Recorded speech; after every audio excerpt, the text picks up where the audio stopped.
I used to use crystal meth for 15 years. It cost me all aspects of my life. I was married before. I lost my wife, contact with my children, my blood family, my sisters and brothers, and of course, lost my freedom. A friend invited me to a Bible study, here, and I never heard of the River of Life, so he told me, let's go to a Bible study, just to get me out of my head, because I remember at that moment, at that precise moment, I was losing hope, because I tried to, one of my stipulations was to stay out of prison. Going back to prison was to find work, and because of my felony, I had a hard time. So I was thinking of going back to what I knew, which was distribution of drugs. And at that moment, one of my friends said, let's go to a Bible study, and I didn't realize it was a turning point in my life then. I came inside, and to then it was a God shot, because there was this man in the mission.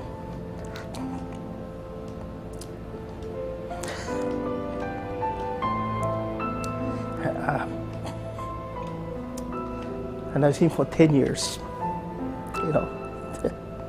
and he just told me, he just came up to me and whispered in my ear, he said, if you want to turn your life around, this is where you need to be.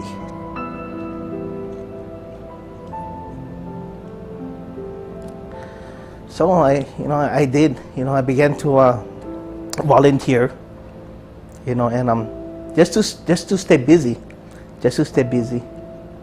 and for some reason I felt at peace here. I got to meet a lot of people, and also it was my biggest fear at that time. I was coming upon, I think, 2 years of sobriety of drugs. I still had that fear of the drug action out on the street, and I felt safe here, so that was one of the big things for me. I felt safe.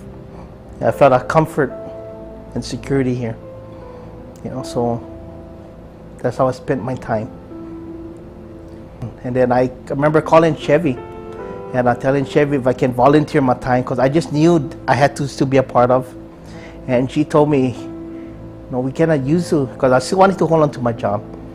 We cannot use you in the evening, we need you during the day. And she told me simply, why don't you pray? And I prayed, and I remember when I went to sleep, all I could see was the faces of the workers here.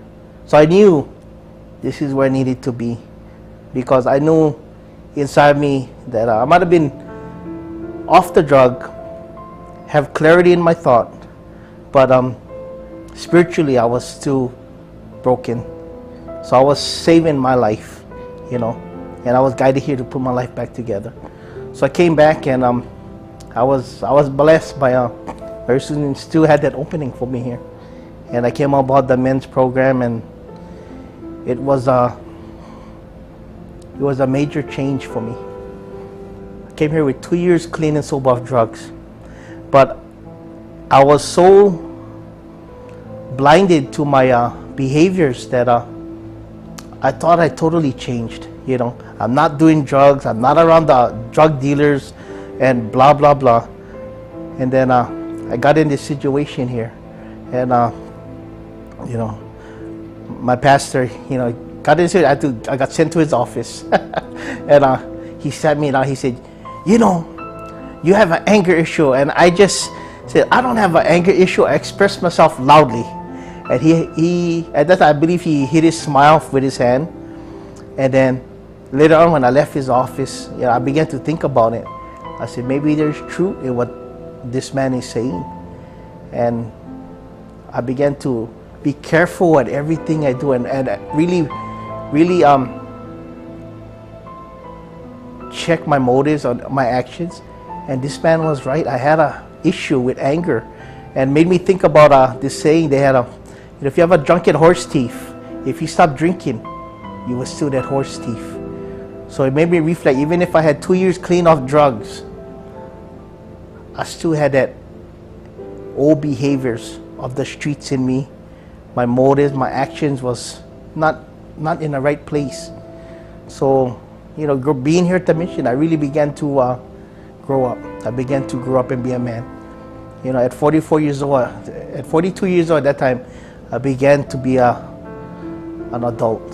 You know, not that hoodlum on the street with that mentality, but actually totally turning from.